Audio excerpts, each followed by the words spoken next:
Hey everybody, welcome to Inside College Soccer again. Uh, I'm really thrilled to have the guests that we have on today.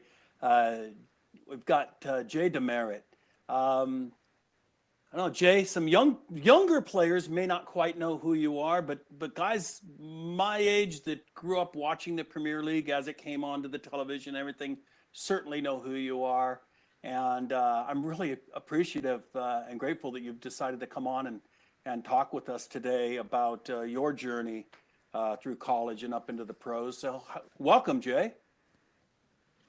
Well, it's always a pleasure to share my story and to be in the presence of some great individuals. And so again, I love this type of thing. I love what you guys are doing, helping the next generation, and giving them the opportunities. Whether teaching them to learn how to create their own opportunities, or you guys helping them do that. So a pleasure to be here today. I appreciate it. So Jay, I want to kind of start at the beginning of the story a little bit.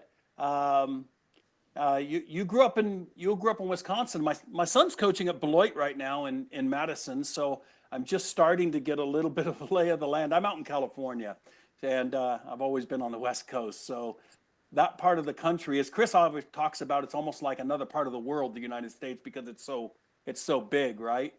And so you grew up in Wisconsin, where the other kind of football, the American football, is kind of king, right?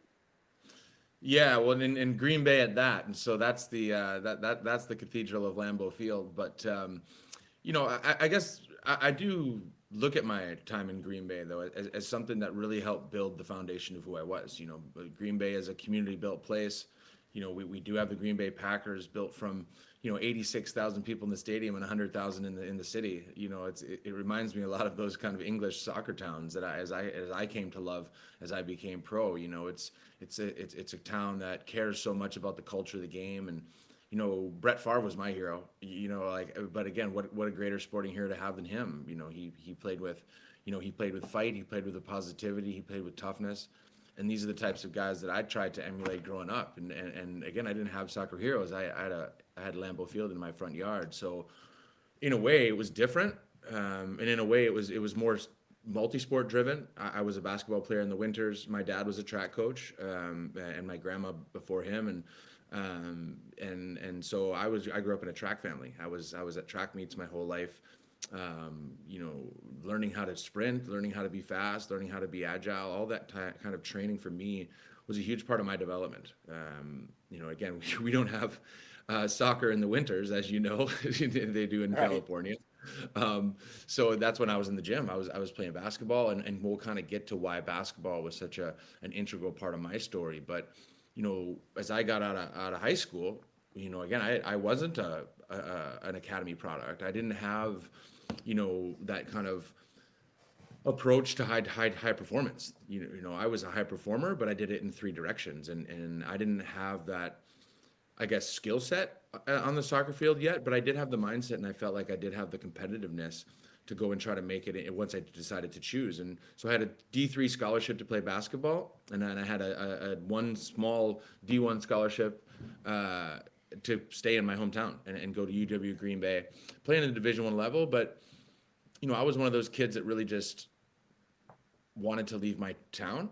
You guys know this. There's some people that want to stay and be close to their families and their support system, and that's totally normal and totally fine.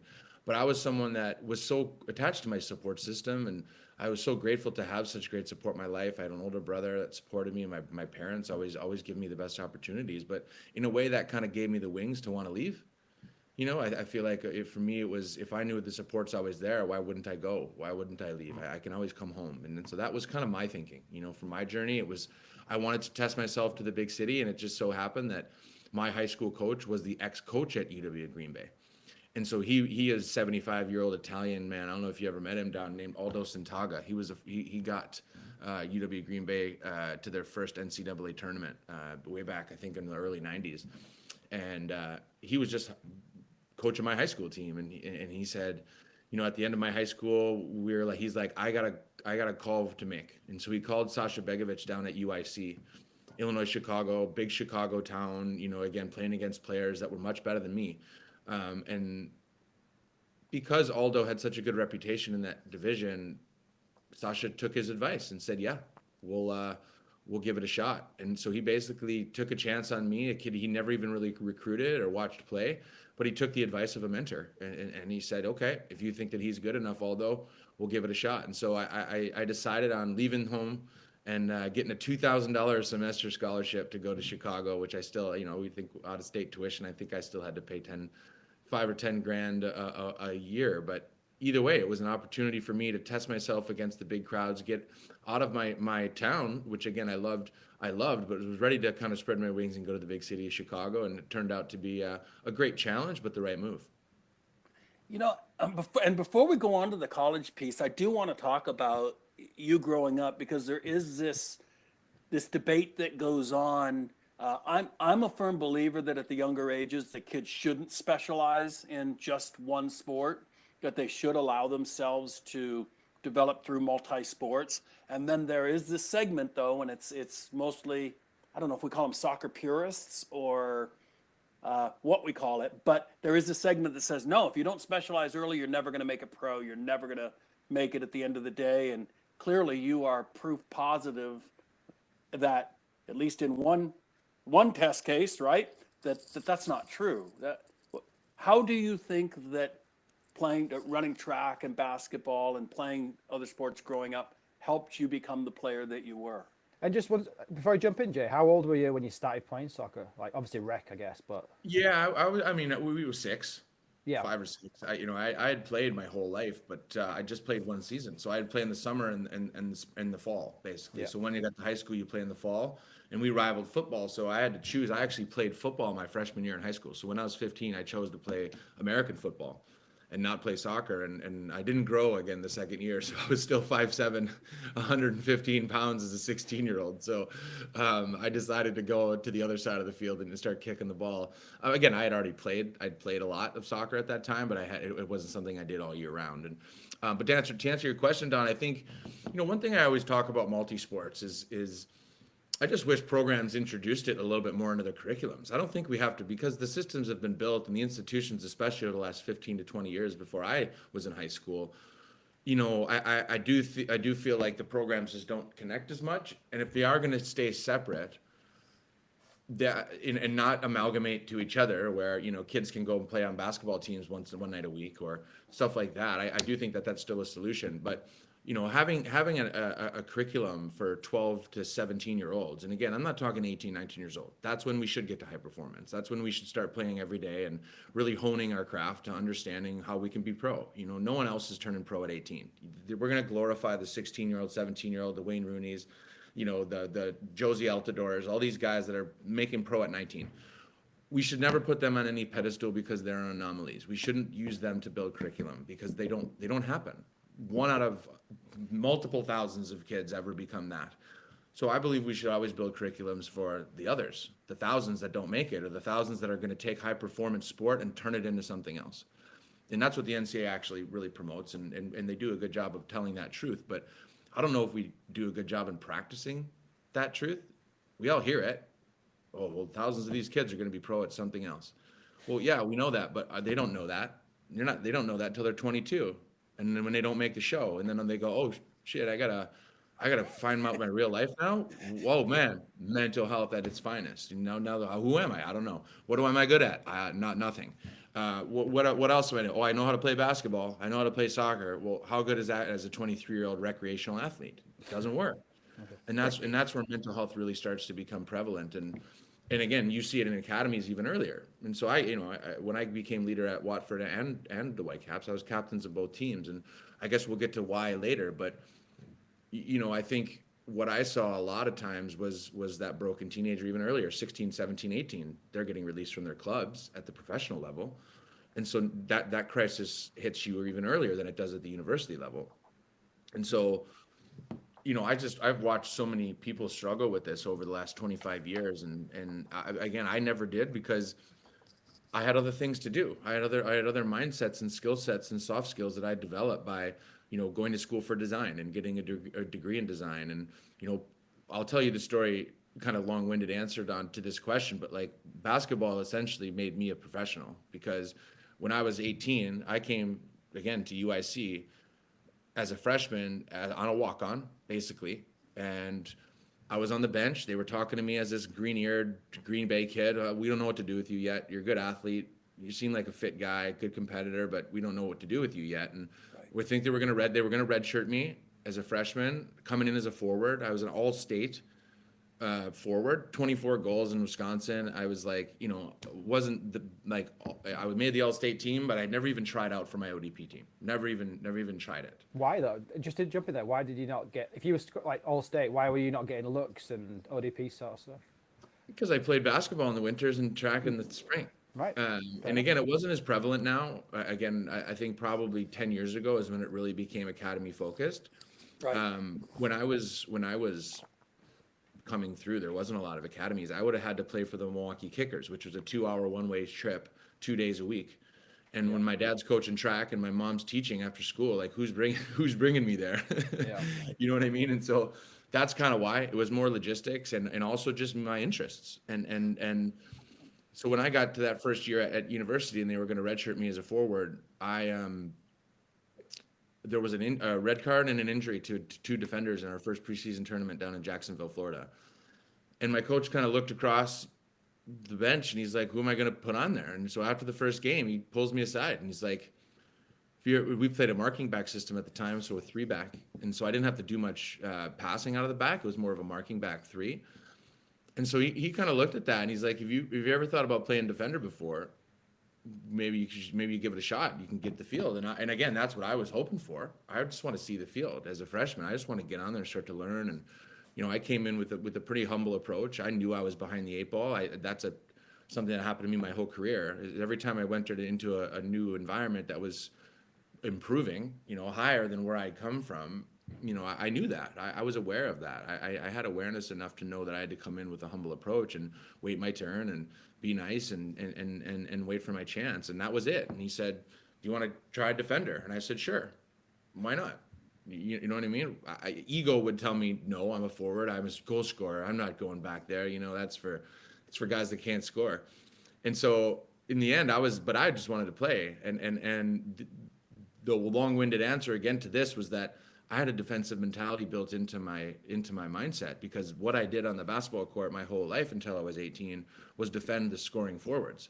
And so I was, I was almost a Division III basketball player, and I was a defensive. So I would take their point guard or their scoring forward, and I would mark them the whole game.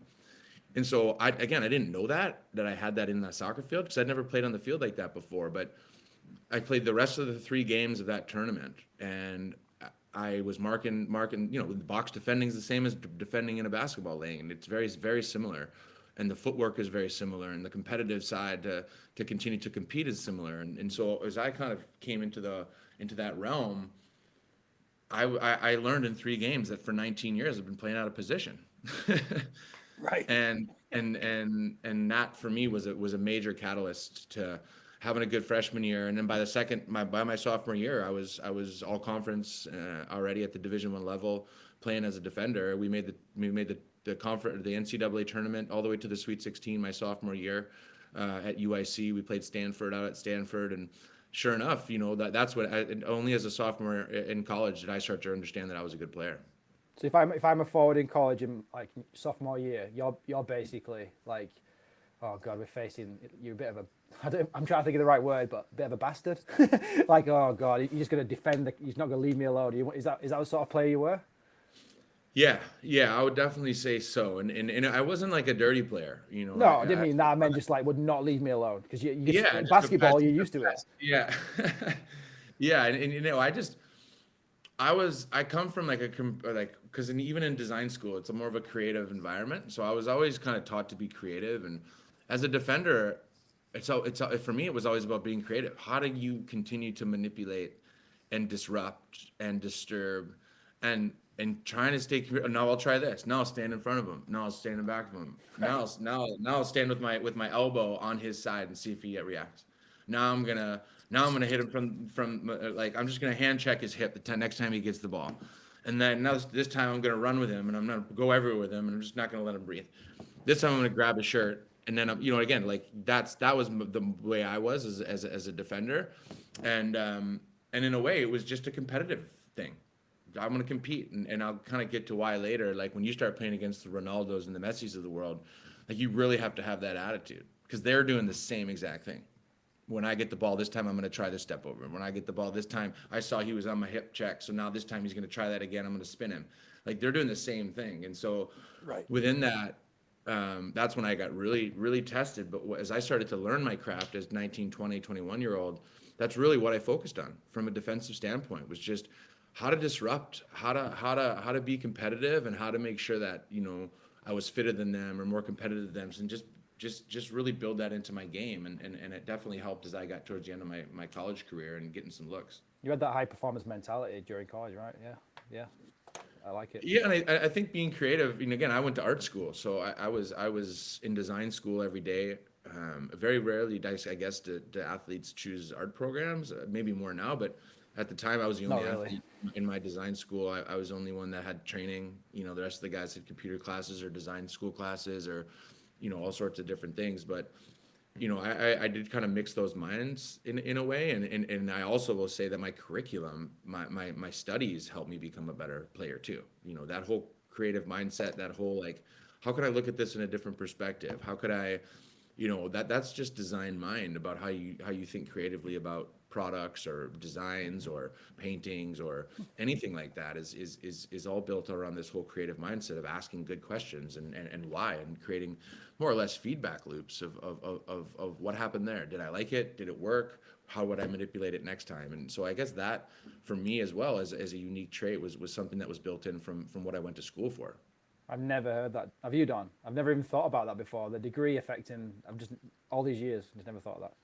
No, I've never thought about it either, honestly, but I can relate to that as a player. I can relate to exactly what you're saying because I was a goalkeeper.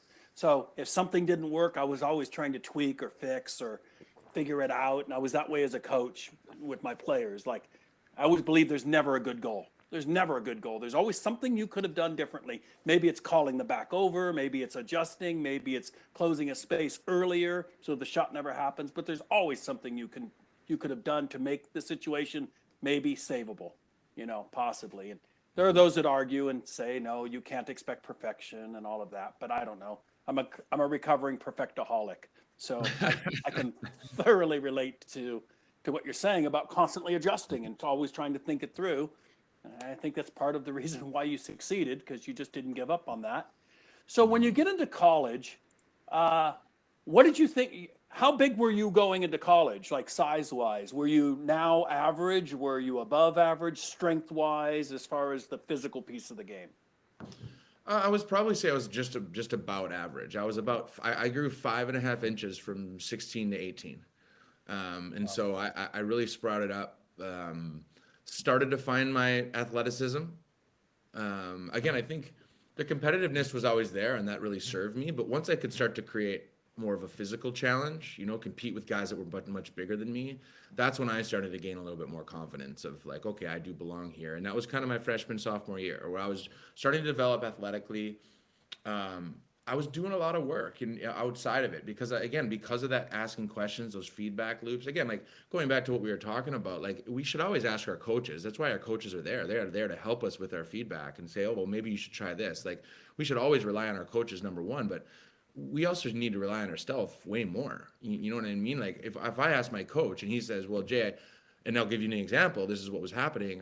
I asked a lot of my coaches, like, you know, what do I need to do to catch up? I know I'm a little bit behind the eight ball. I know I haven't had like high performance training since I was 12 or 13, you know, like what do I need to do? And a lot of it was just this whole like a left foot passing out of the back. And so Sasha, my coach, tells me, okay, well, your passing out of the back could be good. Your long balls diagonally to your wingers could be better.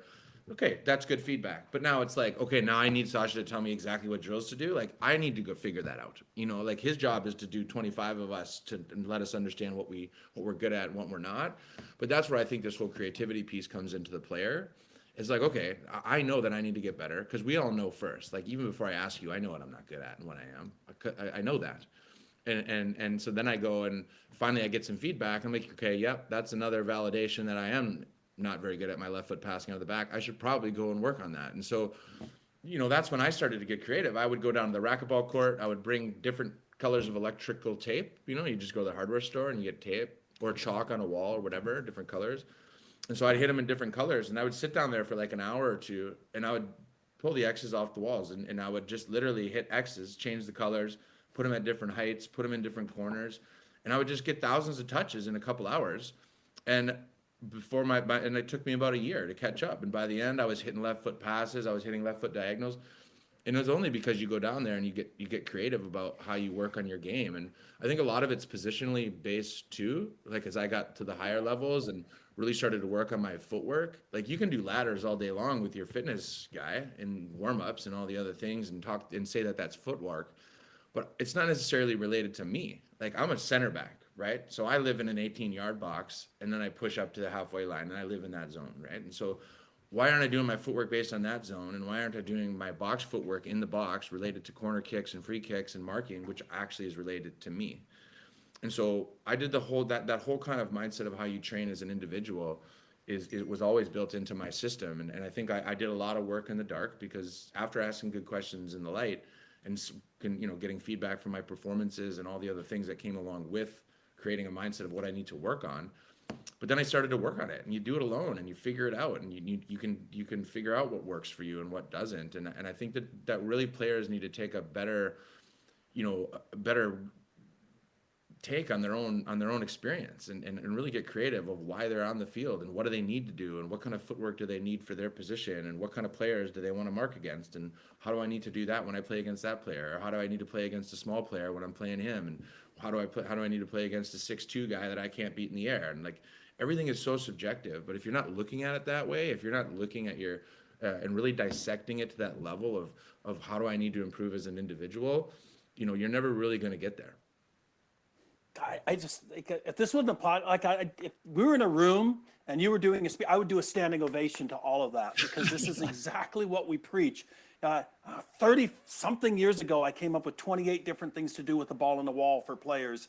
And honestly, it was because my son wanted to be challenged. That's where it came from. He wanted to get better. And he says, what do we do? I said, well, try this, try this, try this, try this. And I was coaching pro at the time, and I was reading books. I was studying so hard, going through all my licenses. And every book that I read talked about, of a pro player, talks about a ball in a wall at some point, right? Mm-hmm. And I think maybe it was Robson, I don't know, talking about scaling down chunks of coal and knocking them against an outhouse wall. There was always something where somebody said, yeah, nobody else is around, and I really love this game, and I want to go spend some time trying to get better at it. And my saying is, the wall's your best friend, right? It's never sick, it's never tired, it doesn't care if it's rainy, doesn't care if it's cold, it's always there for you. It's the one person you can count on for your training is a wall. And it's brilliant. I've watched your video, by the way, Rise and Shine, your story. And what a brilliant little setup you had there with the poles and the wall and knocking it down. And by the way, everybody, if you haven't seen it, it's a really good story, Jay's story. But yeah, that idea. Is it available to buy, Jay? And yeah, that was even 20. What's that? Sorry. Is it available? Sorry to interrupt you. Is it available to buy? Because I remember I bought. It's for free now. It's on YouTube now. Yeah, so we got the rights back about a year and a half ago. It was on iTunes and Netflix and all this other stuff. I got the DVD. I got the DVD back in the day. I even listened to this. I bought the DVD and I bought a US DVD player. That's how. Just for that. Genuinely was, because it was like when we started the company 10, 12 years ago. It was kind of interesting because you kind of one of the few to look at. So I was interested to look at it. I was like, how do I watch it? And obviously before pre-Netflix, basically. Mm-hmm. Yeah, it's amazing what a council flat laundry mat can do. It's I had a couple poles and some brick walls and yeah, nothing but and some chalk. It was basically, and again, you guys are gonna remember, I was 23 years old at this point. It wasn't like I was sitting there 16 years old trying to make it. I had a degree. I'd worked 9 jobs. I was working in the UK, doing all these types of things, trying to make money to stay there. And that's what I would do in my spare time, because I knew that once I got my opportunity, I couldn't let my footwork let me down. That's something I can do. I can control that. I can't control who picks me, but I can control how ready I am for that moment. And that was my whole life. I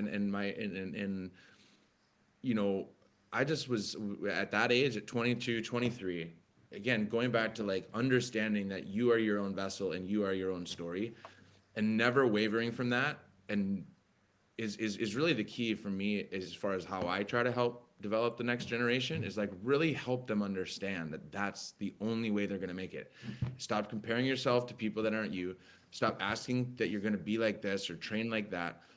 The only way that you're ever going to do it is to really unearth the best version of what you have inside. That's what your own skill sets breed. It's what your own mind breeds. And so within that, for me, it was all about getting all that stuff out, figuring it out, asking good questions for the coaches, asking good questions to myself, being aware of who I was and what I was good at, but also being even more aware of what I wasn't good at. I always tell kids, it's like, do what makes you get picked. You know what I mean? That's how you start. That's how you have a good game. It's how you actually have a good career, is you got to get picked first. And so do what makes you get picked, and then worry about how you're going to get and refine that and really be the player that you want to be. But, if my left foot passing was so bad out of the back, I'm not going to get picked. So get better at that before you get out there, because that's the only way you're going to get picked. And so that was kind of what I was working on a lot in those college days, really refining my skills that got me picked. And then in the end, by the end of my college career, moving to England, I had a story that I knew. I wasn't a part of Academy Products. No wonder why the Chicago Fire didn't draft me. I was never in an ODP program. I'm like 400 on that list. You guys work in this industry. No one would have looked at me. No one would have picked me because they never saw me play. And so now, as I came out of the college game, I started thinking that way. Like, I didn't get picked. MLS didn't draft me.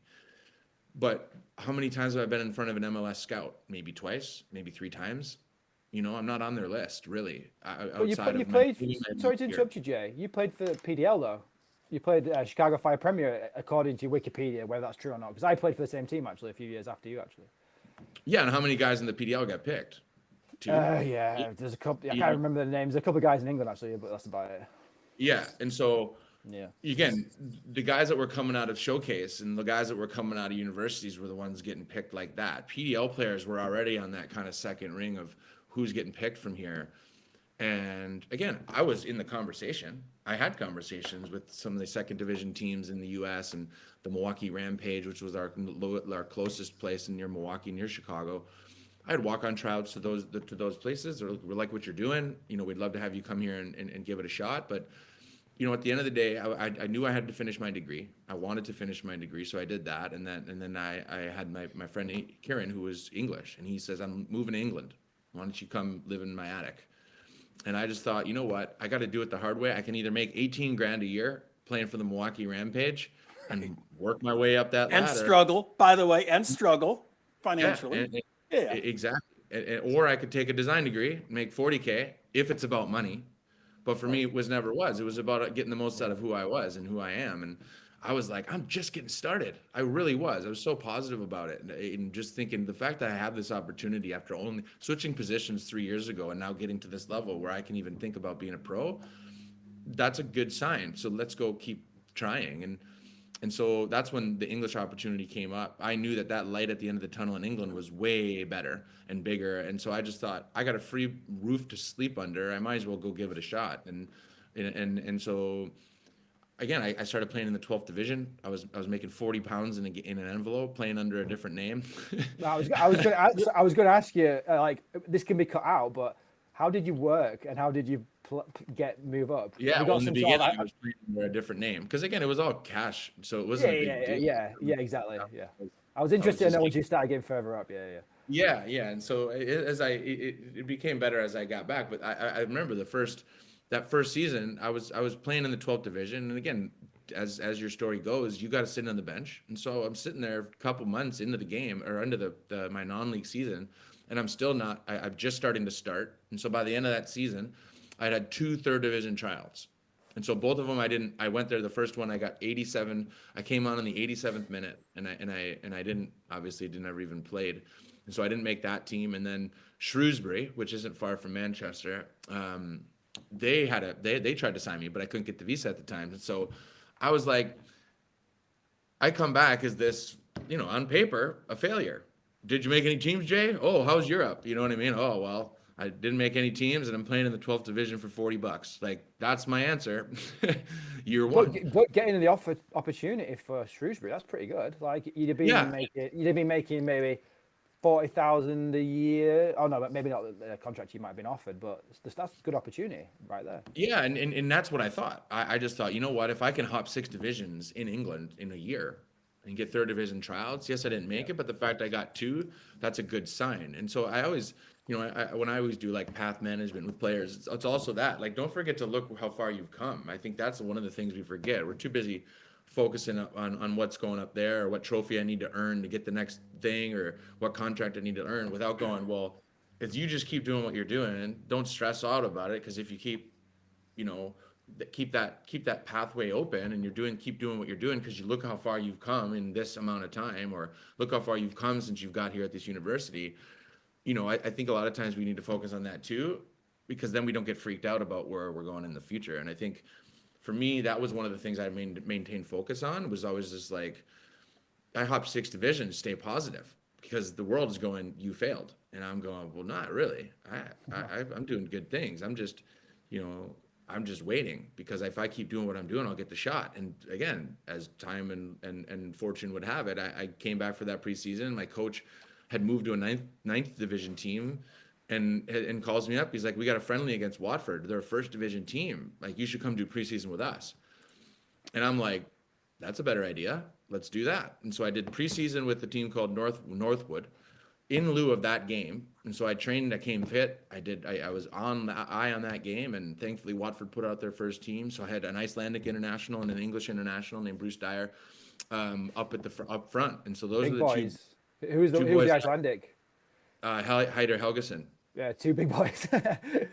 Yeah, both guys great in the air, and so I competed against those guys in my friendly game, and so Ray Lewington, at the time, he's actually back as Watford assistant right now, but they had just come down from the Premier League. They were broke. They were almost in relegation the year before, and so they didn't have any money, and so they needed a player like me. They had two 34-year-old center backs, Sean Dyche and Neil Cox, both great center backs, but both guys at the end of their career. And so they needed someone to kind of help give them a little bit of energy at the back. And so they took me on trial, and sure enough, that really allowed my opportunity. And I played in the reserves for a couple weeks. And then I got this trial game to play against Real Zaragoza, a Spanish team in Vicarage Road.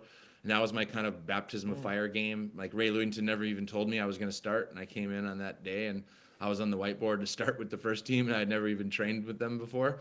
Wow. And so it was kind of these baptism of fire moments, and in those moments is when I continue to go back to my story, and I go, this is what you've been waiting for. Don't get scared. This is why you're here. This is why you've been sleeping in an attic for a year. This is why you've been making $40 in an envelope trying to get to this moment. So now I got to go out and play against the La Liga team. Sick. Let's go perform and get a contract. And so that's kind of the way I started to get into my career. And so I signed, they signed me on a 1-year deal for £25,000. And so that was my first contract, $25K. And you don't care at that point. Yeah, you don't care. I would have done it for free just to stay in those locker rooms. And so that started my professional career. Jay, there's a story in here that I think is relevant to what we're seeing in the United States in college soccer. We're seeing this trend of players that maybe they get picked up by a very nice Division I or very nice Division II, very good caliber school, and they don't start their freshman year, and they go, yeah, I don't feel wanted, I want to transfer. And we've got over 2,000 kids right now on the guys' side alone in the transfer portal.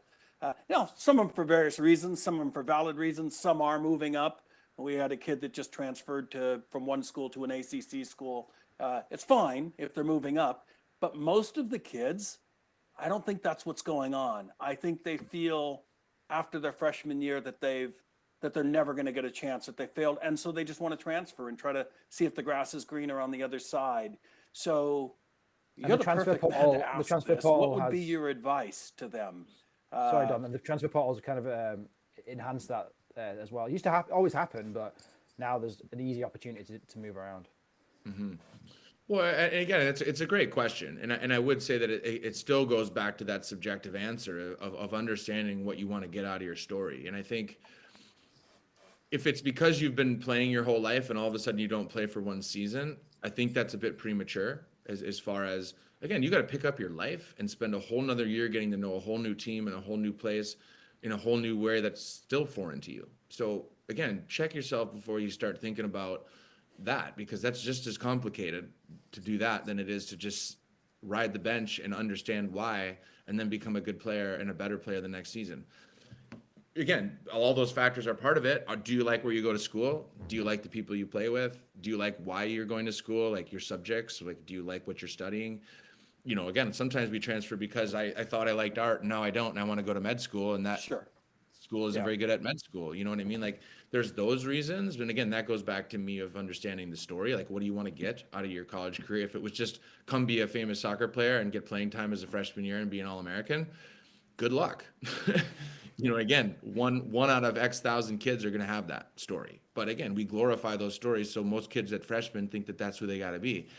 And again, I don't agree with that at all. Again, I think again that's where this whole resilience piece comes in. It's this whole self-understanding of, and also humility. But I also we check that too, because our egos as college freshmen come in as always being the best player on my team until I was That's 18. right.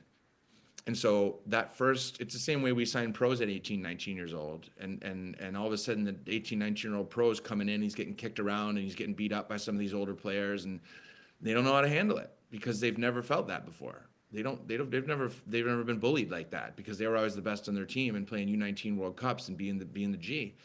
And again, that's cool, but there's levels to all things. And I think that when we get to a new level, high school to college is a big level. It's a big increase, and same as college to pro. And I think we do get ahead of ourselves because we want to win now. Again, that's our conscious and subconscious ability to understand that that's what we expect, especially in America. You have to win right now, and you have to win the trophy. And if you don't, then we got to put more pressure on ourselves to do it, or more ego to tell some kid that that's what he has to be. And I think, I think that's the major problem of why. But I would say, again, answering the question, be patient and understand your story again, and just making sure that all of those pieces are fitting, because we have to understand that the reality of the situation is most kids will never turn pro. So make sure you go to school for what you like. Make sure you like the people that you're going, because those people will be your best friends, hopefully for the rest of your life. And then make sure you're in a place, in an environment that you're accepted, because that's where you'll feel belonging, the things outside of your control, and that's community. And I think those pieces should always be a part of what you understand in your story. Amen. Yeah, no, I love that. And that's exactly what we try to preach. And I just think it's so important to hear it from somebody who's struggled. So, okay, so you play against Saragossa. Boy, what a baptism by fire, my Lord. And so what happens? How does that go from one match to leading into being able to play regular first team football? Well, again, another baptism of fire. Sean Dyche tears his groin third week of the season, and so I get my first chance, and so I end up playing 8 games in a row. And again, in those moments for me, it was always just about not getting out of your comfort level of what you know and understand what you're good at and what you're not. A lot of times we get too excited in those big moments and we try to do too much. And now all of a sudden I'm in front of 30,000 people, so I'm trying to hit like the glory ball to my forward in stride. You know what I mean? Like, and I think players get themselves in trouble when they start doing that in these big moments. And so for me, it was always about when I got in the big moments, and that goes all the way to playing in a World Cup. Like, it's always about controlling what you can control, and really just, for me, it was always understanding that, like, don't get fancy. Know what you're good at, be a competitor, win the ball, do your job as a defender, win the ball, give it to somebody that's better on the ball than you. That was my simple, what my mindset was always telling me. But you had 30,000 people, so you've kind of brushed over this, like, oh, I've gone from from a couple hundred people max to then now play in front of the world, and you've just been like, yeah, it's cool. You must have been like, you must have been so chill. You must be such a chill person. Like, obviously, I mean, I've been nervous. Maybe you were, maybe you weren't. I don't know. Well, again, like I always, we always talk about nerves too. Like and I always talk about this thing called the tunnel mentality is something I kind of built. It was like this whole idea of being in the tunnel. There's two ways you can be. You can look across the other team that's in the tunnel. So Manchester United, Ronaldo, these 30,000 people outside. These are all these forces that are like can easily start to bring you in the wrong direction of confidence. Oh my God, Ronaldo is as good looking as Diaz. Oh, he's going to crush me today. Oh my gosh, there's 30,000 people, 400 million people watching on the weekend. Like, I'm going to make a mistake. Like, what if I make a mistake? That's not, or, oh my gosh, that is Man United on that chest. Like, holy shit, like, how am I playing against Man United right now? They're going to crush me. That's a badge that I don't think I'm capable of handling. And so those thoughts are real, and they're easy to go down that spiral of thought, because generally if you let them do that, they will crush you, and they will take advantage of that opportunity, and they will be Man United. And so, like, for me, I started to go back to why I was in the tunnel, and then I gained confidence from that. And so, kind of going back to what I said earlier, is that somebody else picks you. You don't pick yourself to be a pro. Somebody else, you don't pick yourself to start. Somebody else picks you. So first, take confidence in that. You got picked, so Yeah. you deserve to be there, right? You didn't pick yourself. Somebody picked you. Number two, like the 30,000 people out there trying to make my day either better because now it's my home stadium, or difficult because it's an away stadium, expect that they are just a byproduct of the environment. Like if I start worrying about what that fan's thinking about me, then I'm going to think about that fan, and I should be worrying about my forward. And so don't worry about them. They are a byproduct of my result of playing well, right? If I kick the ball well, and if I win the balls in the air and I score a goal, it's going to go that way. But if I start thinking about, what if I miss this pass and they're going to boo me, that's probably what will happen. And so I would concentrate on, and again, which forward I had, my task at hand, winning balls, going back to that basic formula that I was talking about earlier, win the balls, be competitive, get the ball and give it to somebody that's better than the ball than you. Like that was literally my head. And then my other one was, when the ball goes dead, you come alive. And because I was a center back, and so I had to learn how to use my voice and learn how to organize my team and really keep guys in position, because it saved. And Sean Dyche and Malky Mackay and like the older center backs really started to teach me that in my first couple of years about using your voice. And so, but I during the game, I couldn't do it all at once because I hadn't learned how to do it yet. And so I had kind of, when the ball goes dead, you come alive. And so then when the ball would dead, I would talk and I would get everyone in. And then when the ball would be live, then I go back into my business. And so those two tricks were kind of the ways that I really started to develop as a player in my first couple seasons. No wonder you and Dan probably, you guys, I don't know how long you've been talking before I came upon you guys at the convention, but you are a living picture of what he talks about with match script. Having your match script, sticking to that match script, and not letting anything else come in, out and get you out of that match script. And everything you're saying sounds like a Dan Abrahams podcast and everyone that we've ever done with him. And where do you think this came from? Did anybody ever talk to you about this focus, or do you think it was just innate? Mainly innate, in all honesty. I think because of, I always go back to that design mindset, looking at a problem creatively, because industrial design and product design is basically what I have a degree in. And it's this constant feedback loop of understanding. It's like, so if I want to develop a computer, I'm going to be like, I'm going to put the buttons here. I'm going to put the screen here. I'm going to put the camera here. I'm going to put the mouse pad here. And then I'm going to do this stuff. And I think that this is going to solve, mobile computing for life, right? So that's design mindset, right? But now all of a sudden I give you a product and I'm like, are the buttons in the right place? Do you like the screen where it is? If you were to put the camera there, would it be there?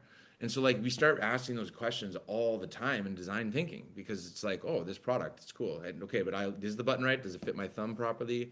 Like, does the handle fit in my hand? Like, is it annoying? What if my mom uses it? Is that different? You know what I mean? Like, and so I was trained in that for 5 years, and really looking at and focusing on that kind of idea. And I transferred that whole mindset into my game. And I think that that's the main reason why.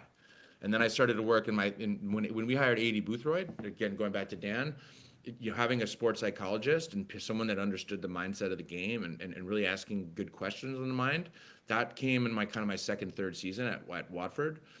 We had an on-site, sports psychologist named Keith Mincher, and he was great and at really asking good questions and creating these feedback loops and asking good questions about our training and really putting his arm around each of us as individuals and figuring out what we brought to that team as individuals, but keeping it in a team focus. And I think all of those pieces really started to create a good mindset for me of how I was able to really think about this on a daily basis and then really improve fast. And that went my whole career. And it's only because my mindset never changed. Fascinating, man. I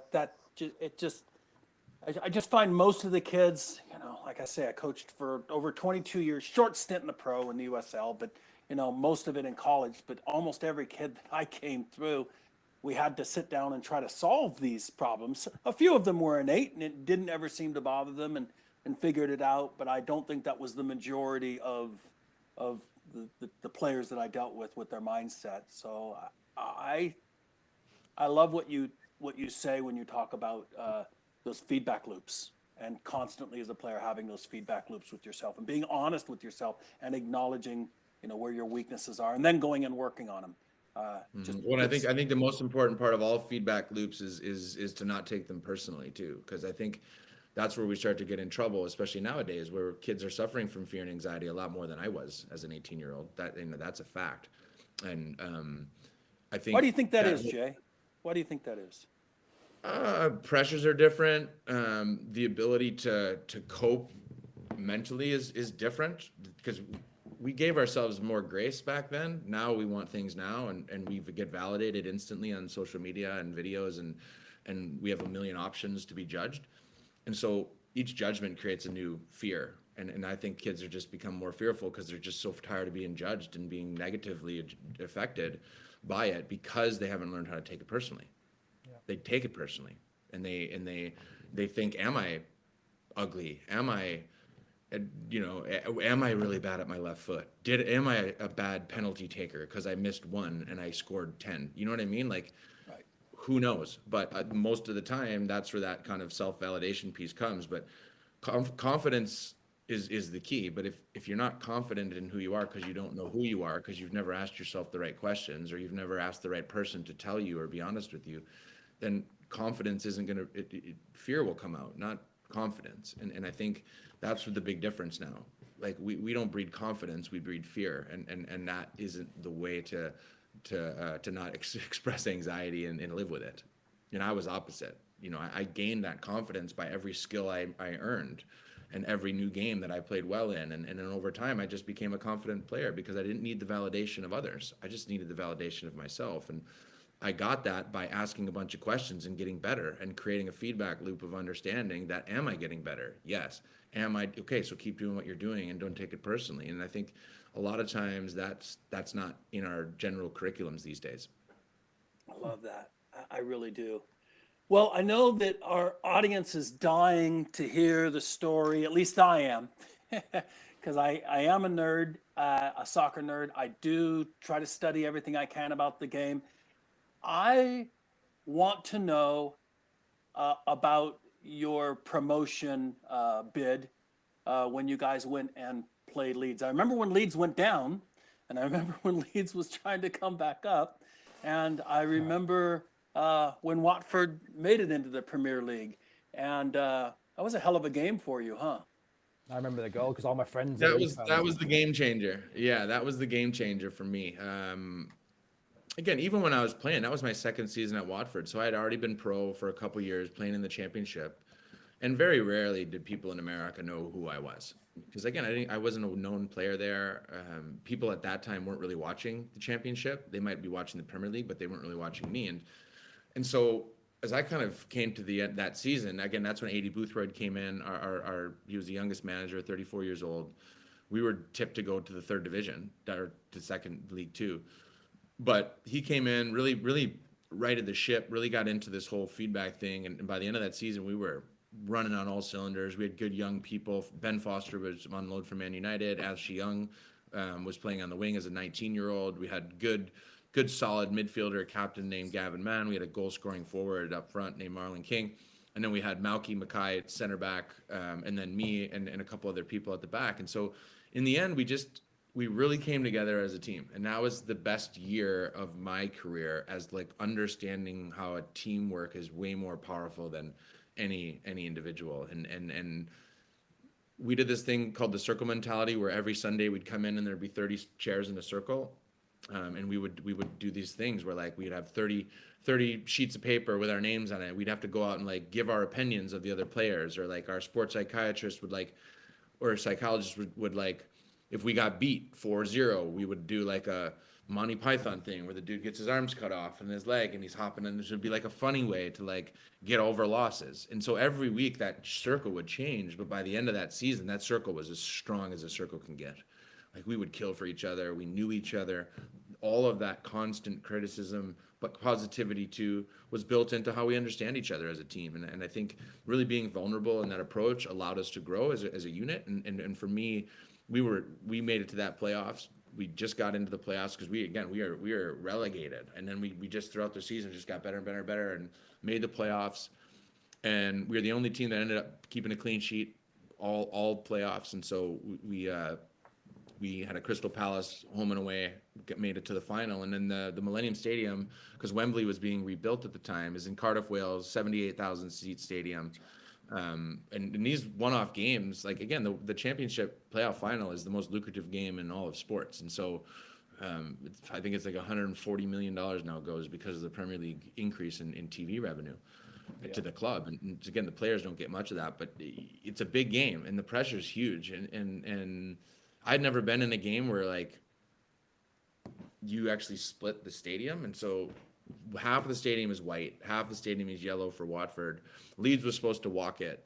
They were mighty Leeds. They had just come down from the Champions League a couple years earlier. And so they were supposed to walk it. And I just remember in the tunnel, like we developed this thing where we all started yelling in the tunnel and talk about work time and confidence and like jumping up and down and barking and yelling. And when we look over at these guys, and they're just like looking down at the ground and, They look chilling. nervous, Jay. I remember watching on Ride and Shine that they actually looked nervous, and you guys looked so loose. Yeah, and confident. And again, that was a built trait, and I think we walked out there and again, like we knew our jobs. We knew as players what we needed to bring individually, but we as a unit were strong as hell. And I think, the best teams I ever played on was that team, and then the 2009, 2010 World Cup team. And what I understood about those teams and do now, I talk about those teams a lot because we were a really strong unit as a group, but every one of us knew exactly what we brought individually to that team. And that's when poetry in motion happens on teamwork. That's when you win championships. It's when that happens, when every player knows exactly what they're doing as an individual, but it's an underlying umbrella for all of us on the same page as a team. And that's really hard to create as a team. Don, you know that. You guys know that as coaches. It's like, it's so hard to do because there's so many moving parts in a soccer field and so many things that can go wrong. But like that group had it and we walked out. But again, I knew what I needed to do. 27th minute, we came up on a corner.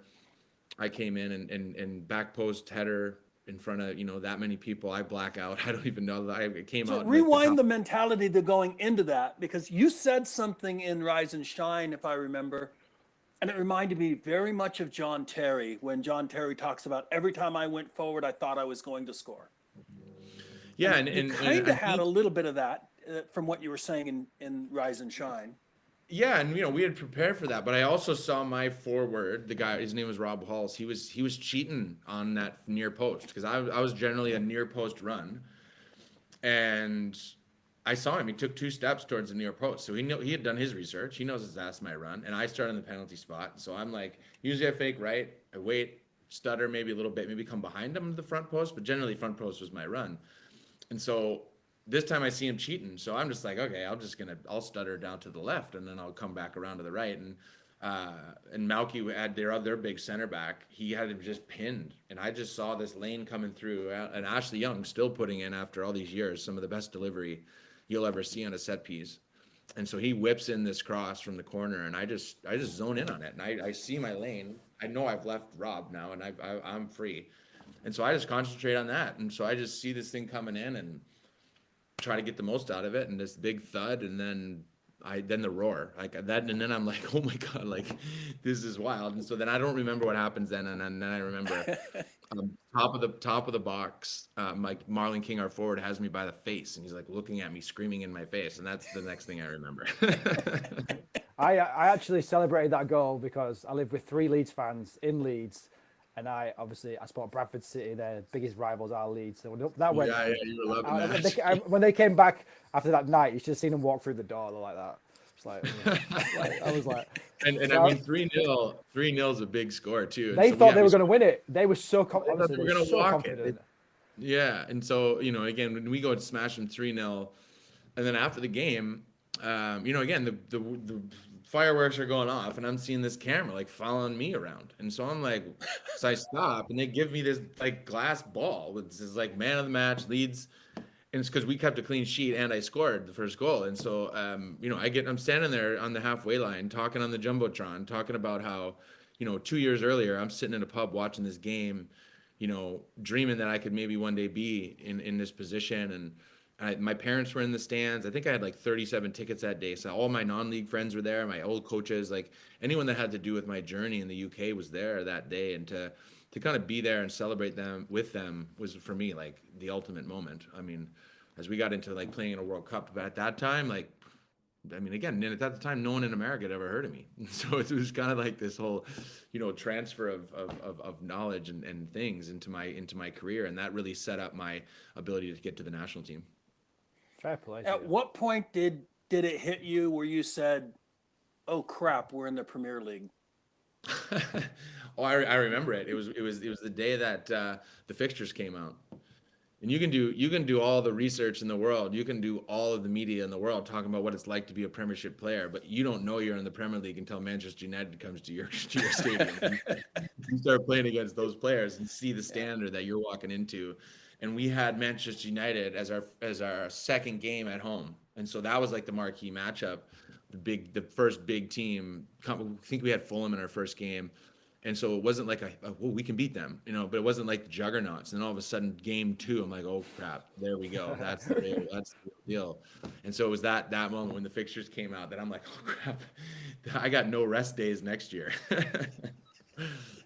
No, it's amazing, and I want to kind of ask, and I don't know if it's an odd question, but there's a debate that we've had going on, and Dan Abraham started it. Because I did a podcast with him the other day, and we were talking about elite players, and he said there's no under 12 elite players, and I thought, oh yeah, it's true. There's no elite youth players at all. Period. Mm-hmm.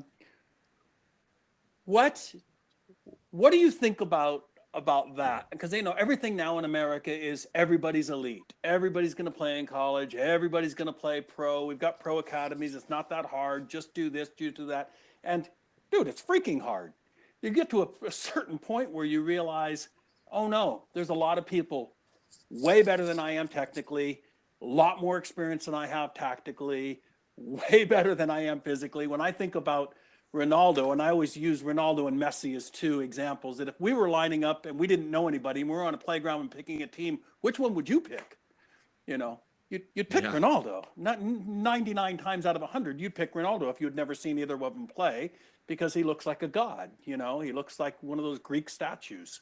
And so when we talk about that, I mean, did you consider yourself an elite player, or did you know that there were players that were better than you? How did you see that as you started to see these players that you'd maybe even almost, grown up in your young adult days looking at as soccer gods?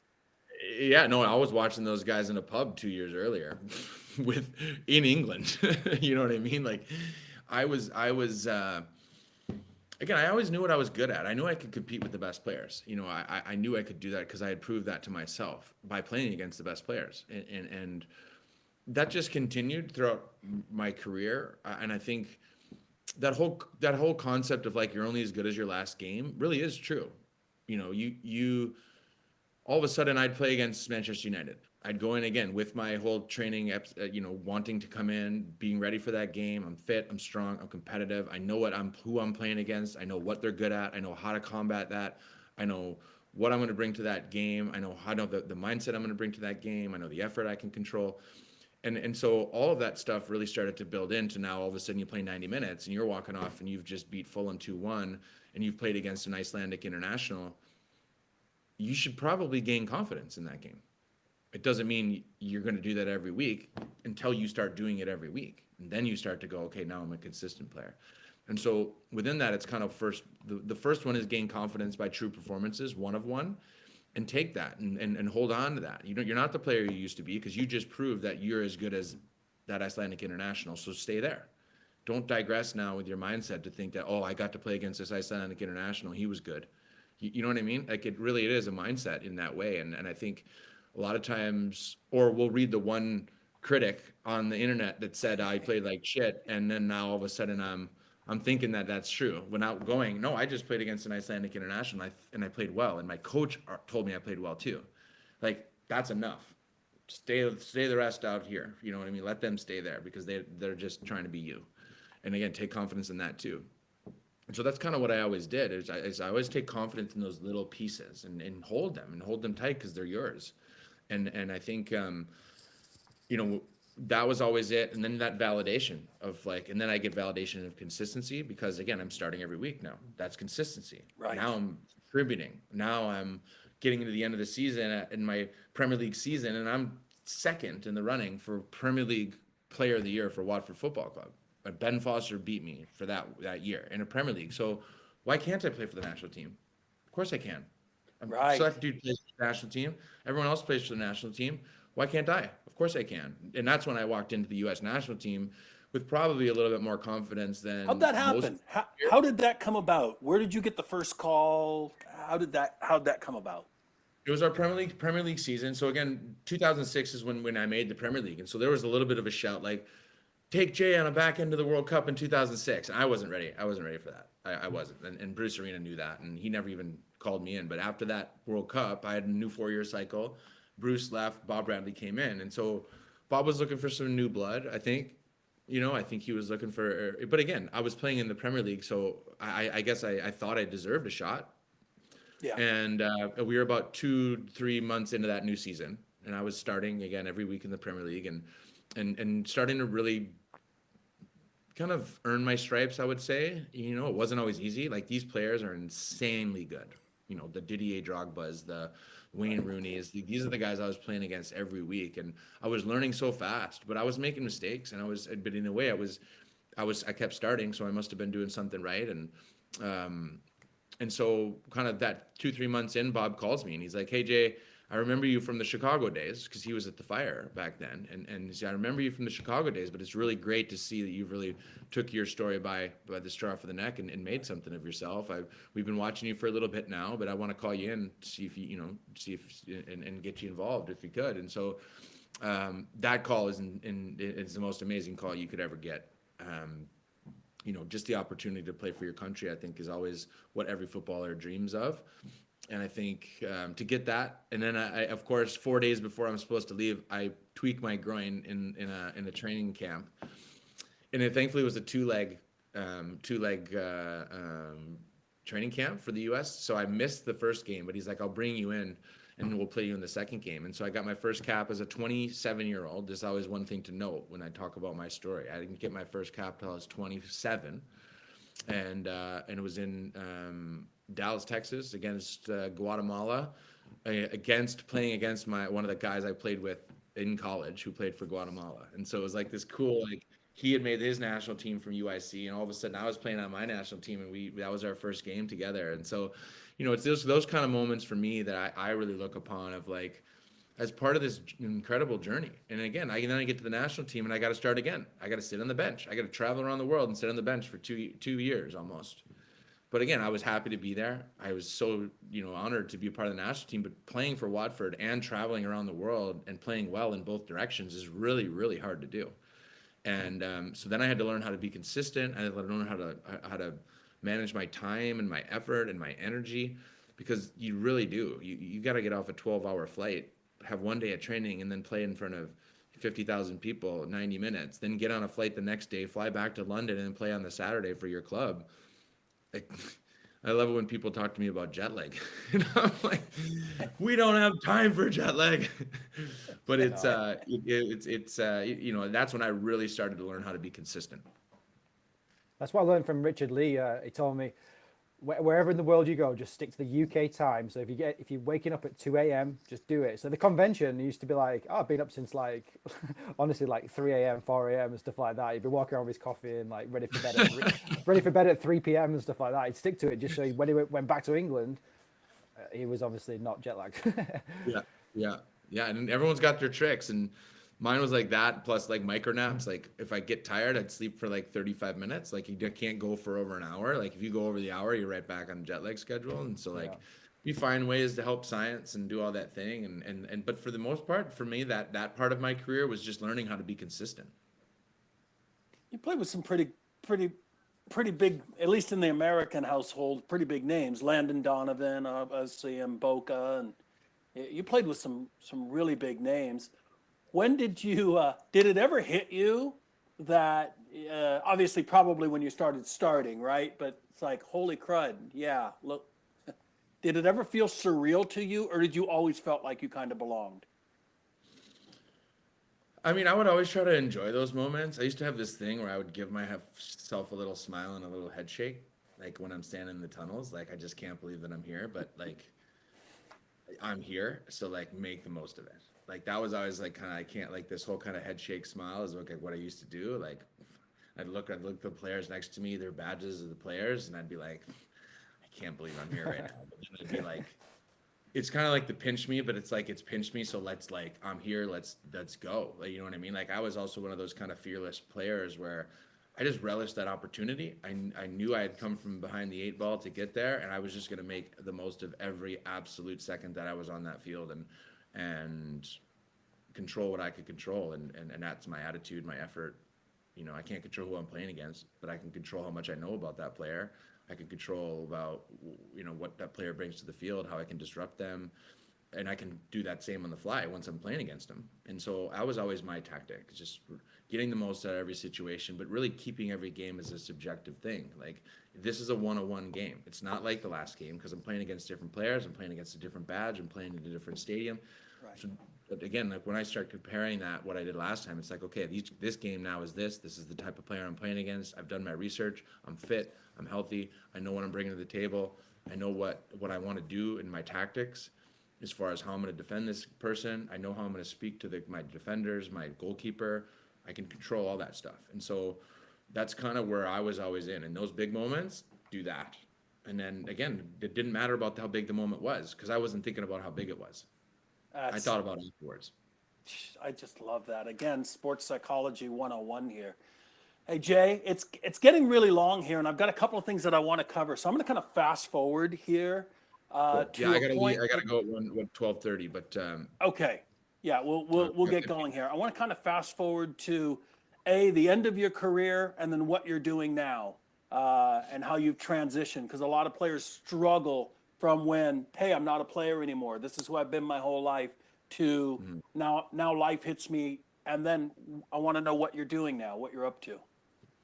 sure. And you know, like when I was so after the World Cup in 2010, I got an amazing opportunity to come to Vancouver. Vancouver was an MLS franchise that was just coming into the league in 2011. So from a leadership perspective, and again, I had been so fortunate to earn the spot to be captain at Watford. So after my third season, I got offered the captaincy to stay at Watford and captain the team for another 3 years and had an incredible relationship with the club and so I came into this kind of leadership role and as I came to Vancouver, that was really what I wanted to do as a leader, you know, to be the first signing of a franchise, captain of that team, really start to grow the game in North America. Again, this was back in 2012, so 10 years ago now.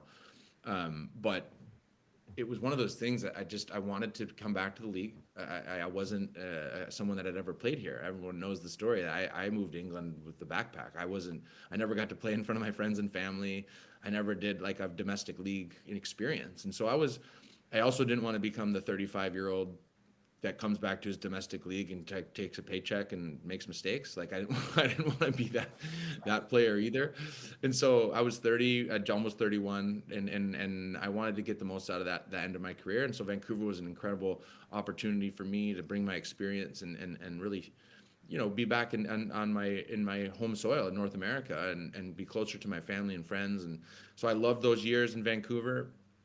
And as I came out of the game, I just, my story is so unique. And again, unique enough that, the soccer community donated $250,000 to tell it and turn it into a documentary film. That's famous, the kind of where my purpose started to shift at the end of my career. We had that Kickstarter project for the film in 2011, and I had thousands of people I'd never even met before donating thousands of their own dollars. Like, if you give someone $1,000 that you don't even know, on the internet, like, who does that? And I was like, my mind was blowing. Like, I don't know who, and that's a lot of money, especially back when no one knew how to donate money in 10 years ago online. And so Kickstarter was this big kind of reshift of my purpose to understand that my story was important and it was much bigger than me. I was just so happy that I got to be living it. I didn't know how powerful it was to people that weren't me or that used my story to say they could make it too. Because once I started to understand the power of that message, that's when Rise and Shine really started to develop. And so as I came out of the game, I started a youth program. It's a whole ecosystem now. We're 7 years in, and we have it's a youth program. So it's a holistic youth program. We teach leadership kind of through a masterclass eye. So it's not just teaching soccer from me. You come to my soccer camp, you meet a helicopter pilot who takes you for a helicopter ride, a chef that you cook with from the famous restaurant. I'll bring up athletes from other sports and we'll play that sport. And so within the camp curriculums, you don't just learn from the pro at that thing of why you're there. Now we've developed into 3 curriculums. We do DJ camps for music, we do soccer camps, and then we do just generalized leadership programs. So if you're 12 to 18, you come up and you just meet the mentor of the day and you get to practice whatever these high performers do. And so I just saw that, the Whitecaps or Watford and all of these academies that I was working for, they weren't bringing on a holistic experience to their development systems. They weren't teaching their kids how to cook except for once a month when they're like some chef comes in and it's like a little thing. Right. Like, they're not actually helping these kids understand nutrition. And they say they are, but I'd watched it for so long and I'm wearing this badge trying to be this holistic leader, talking about, do other things. What do you guys do? Go to this museum on the weekends. Here's some video game passes to go do other things, or we'll learn about how to animate. Like, I was always one of those guys that did a lot of things. And so I built that into my leadership. And then I understood that once I came out of the game, that they weren't really leading youth development in that way. And so I started my program, and with that became a charity. So we have a Rise and Shine charity. And then how we raise money for the charity is through events. And so now we've started a music festival. And so we run events all around Vancouver to raise money to send deserving kids that are underserved for free to the camp. And so it creates this whole ecosystem of like adult mentors raise money for the youth. We go and find an equal opportunity. I work with First Nations program, inner city programs, kids that would never be able to come to the field in the mountains and learn from all these like highly performing people. And so we find them, and so then we bring them all together in this kind of immersive 20, 30 kid camp. We never go over 30 kids. And so it really brings this whole connective piece of mindset, a mentality that's built on high performance. And so we teach that first.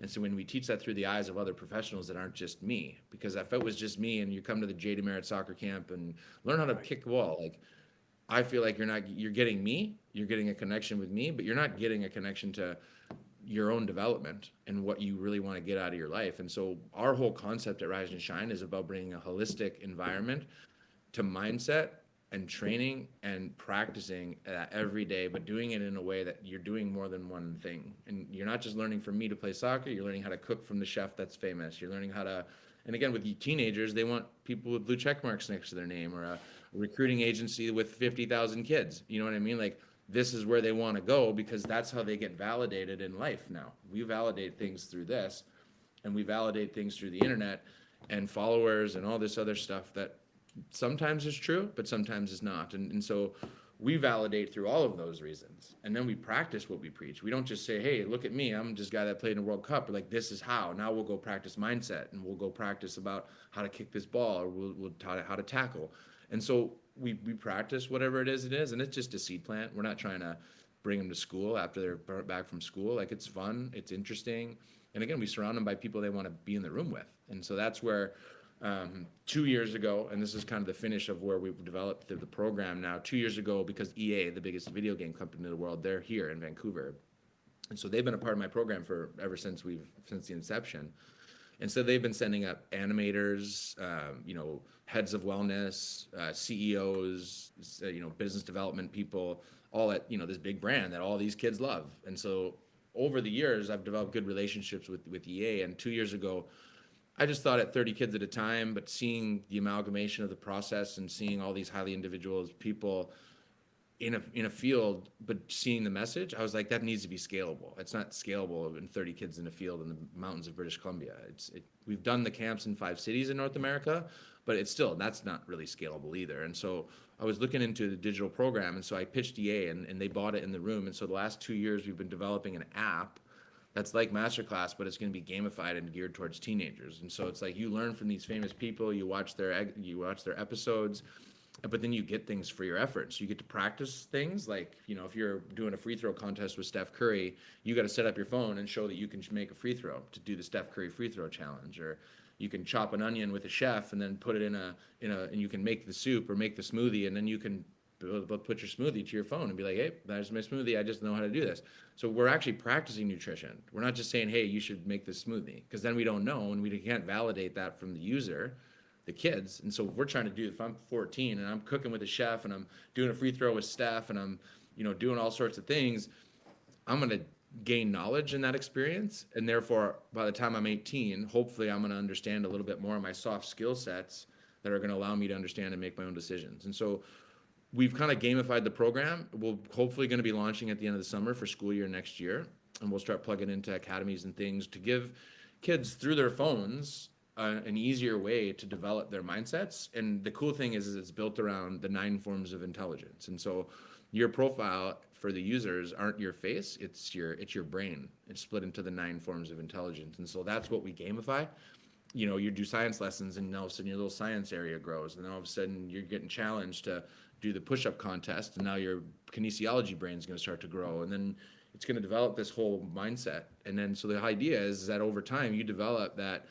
It's a mental health training tool at its core, but you're doing it and it's fun. And then every time you participate in quizzes or the challenges, you get points. And then the points you cash out on things you want, like Starbucks gift cards or a pair of Nike shoes you can't buy in the stores, or a Zoom call with a celebrity you just learned from, or an NFT from some or some NFT designer that just taught you about how to design. You just made Chris smile there. Chris is big into I'm NFTs. all in on NFTs.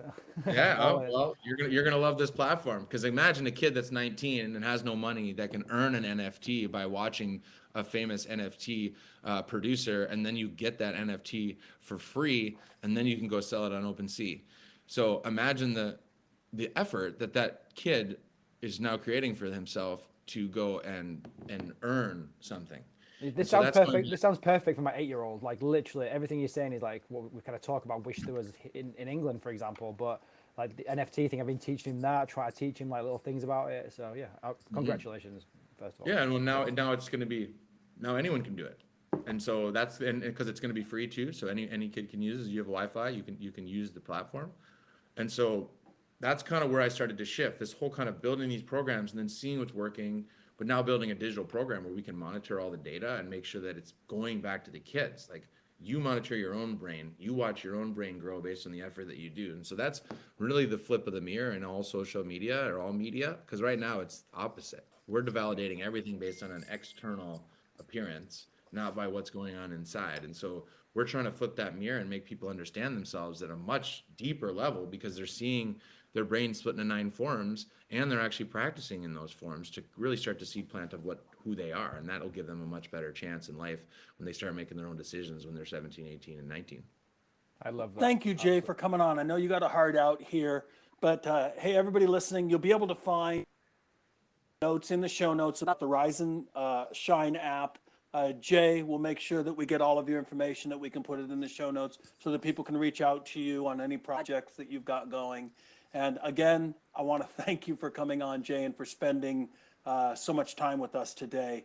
A lot of really good information that I think is going to help a lot of young players. I really appreciate it.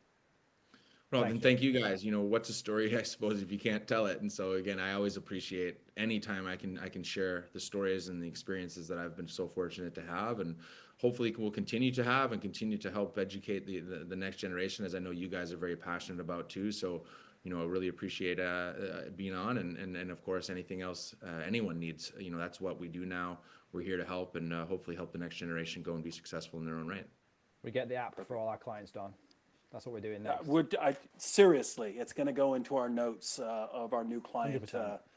acceptance. Yeah, and I'd love to show you guys. You know, once we're getting it redeveloped now, we had a bit of a blip with our development team. We got a new team coming, so hopefully in the next 3 to 4 months we'll have our first beta, and then would love to kind of show you guys exactly, start plugging it in and having some kids start to use it, and love to have you guys be a part of that. And you know, because that's what it is. For us, it's just about getting it in the hands of the users and getting them training and using their minds in a different direction, and even if it's in their own terms. And that's the plan. We're in, Jay. Awesome. We're in. Let's talk when you're ready, brother. 100%. Cool. Thanks, guys. Really appreciate your you. time. Thank Anything you. else you need, Thanks, of course, buddy. Always here. Take care. See you soon. Thank you. Take care.